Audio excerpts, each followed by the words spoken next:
Hey guys, welcome back to my channel. Thank you so much for tuning in. We're doing this makeup look today. I was getting ready for my Garba this year and I thought I would film along as well. So if you're interested in seeing how I got this look, then please stay tuned. So we're going to start off with tape on the sides of our eyes and go straight in with our eye primer. I'm using the Soft Ochre Paint Pot from MAC. I love this stuff and I swear by it. I feel like there is no other primer that works as well as this one. So I really do recommend this quite a lot. I do have the Too Faced Shadow Insurance, but nothing compares to this one. I'm just going to set that in place with my Rimmel Stay Matte Powder. I'm using the Clinique shader brush. And for today, we're going to go in with the Zoeva Rodeo Belle palette. And I'm going to start off with the color Cactus Flower. I'm using a big crease brush for this one. I'm just placing that a little bit below my brow bone and in my crease. I do have a lot of lid space, so I'm just utilizing all of that and taking that up quite high and just blending everything in. Just using windshield wiper motions and circular motions, also placing that a little bit in the outer corner of my eye. Just taking my time, and I love this color. It's very subtle and I wanted that to peek through, so I'm going to make sure that it peeks throughout. I'm going to use the same brush and go in with the shadow Rodeo Ready and apply that a little bit below the Cactus Flower shade. And I'm also, again, same exact technique, just a little bit lower, just so that we can see the Cactus Flower transition shade that we used initially. Windshield wiper motions, circular motions, all that jazz. And to intensify the outer corner, I'm going in with Day Money. I did switch up my brush for this one. I used an angled crease brush, and so I'm making use of that angle and using that in the crease exactly. So this one is quite concentrated just in the crease area.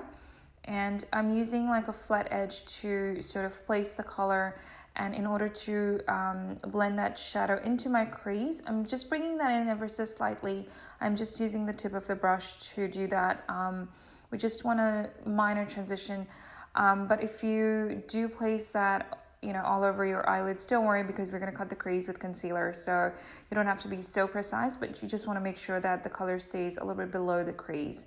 I'm going to use the same brush and use the shadow Deadshot, and again, same technique as Day Money. I'm just slowly building the color intensity to my liking. You can stop whenever you feel like you've achieved your desired result, but just going in with the intensity that I wanted. And in order to make sure that everything was blended perfectly, I'm going back in with Cactus Flower and the original brush that we used and just blending the top edges just to make sure that there are no harsh lines forming anywhere, and just blending everything seamlessly. So here's the time where we come to cut the crease. As you saw, I just put a dot and then I looked up just to make sure that I have a really good guidance for my crease. It's really ideal for those people who cannot find their crease, or they have a difficult time carving out their crease.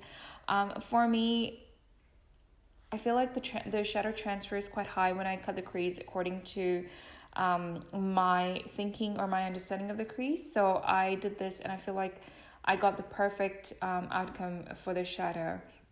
Now here's the star of the show. This color is so beautiful. I went in with Hot Wind. It's a beautiful vibrant green. I had accents my blouse is green and I wanted that accent to pop. So that is exactly what I did with this shadow.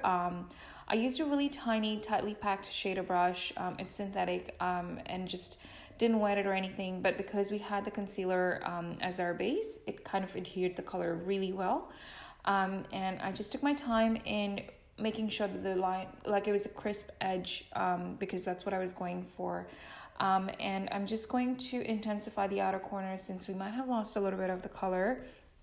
So just using both of those shades to sort of intensify, and then going back in to also overlap the shadows so that it looks, at least that part should look like, it's put in place, like it's not just cut, like it's not a straight line. You want to make sure that the overlap is very seamless, but the top edges needed to be sharp, if that makes any sense. But here I'm just going to do my, like I did my base off camera. But all the products will be listed down below, so be sure to check that out.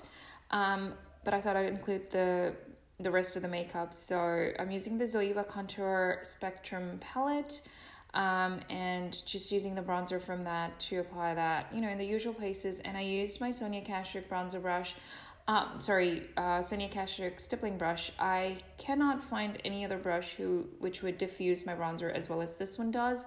It is so old and it really needs replacing, but cannot find one.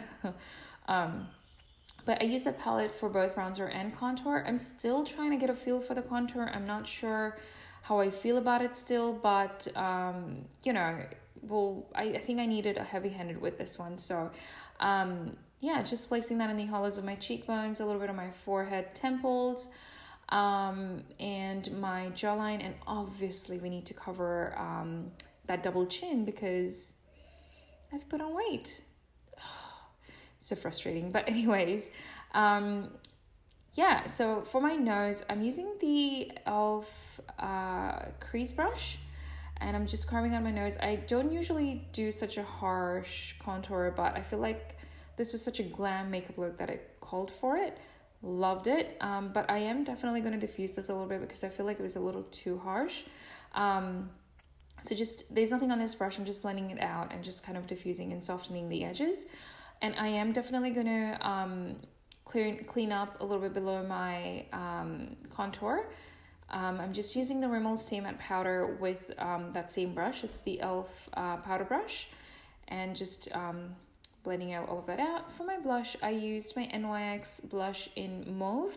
Now, these blushes are so pigmented. I swear a little bit goes a long way. So, you know, make sure to smile and apply that on your on the apple of your cheeks. And then for my highlight, I went in with my Anastasia Beverly Hills Tourmaline highlighter.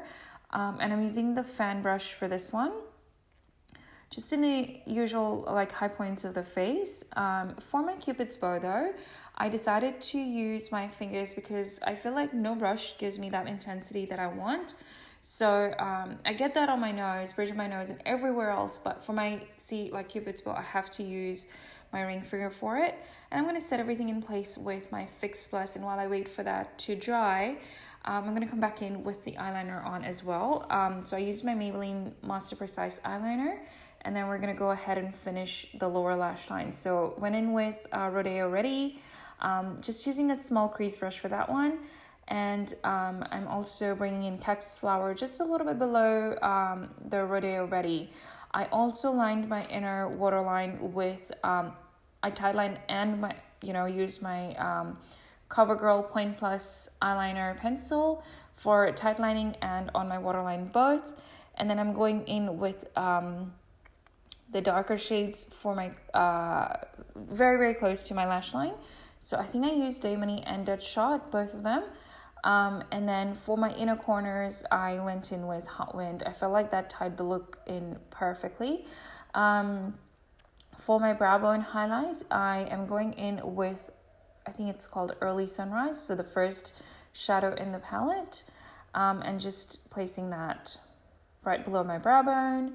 And also just kind of diffusing a little bit, just making sure that it's seamless transition. And then for my inner corner highlight, I went in with the Zoeva palette again. That highlighter has a little bit of a goldeny undertone with a slight greenish hue to it. So I felt like that would be perfect for this look. Sorry, that was my husband coughing. And then I'm just going to clean up, on my lower lash lines with the banana powder in that palette as well. Just basic. I don't know if that's doing anything. That and the contour, I'm still trying to figure it out. Going to apply my mascara off camera. And then for my lip liner, I'm using the Jordana lip liner in Mahogany. I did not fill them in or anything like that. I am just lining my lips. And then going in with two lipsticks today, I used Milan from NYX Cosmetics. And I topped it off with L'Oreal Ferris Nude. Everything will be listed down below, so be sure to check that out, including my concealers, primers, and everything that I used in my face. And also I've included a few photos from last night, so please don't forget to see those at the end of this video. I hope you guys enjoyed watching this, and you know, if you recreate this look, then please tag me in it. But thank you so much for tuning in, and please do not forget to like this video and subscribe to my channel for more such looks. Thank you guys for watching, and I'll catch you soon. Bye!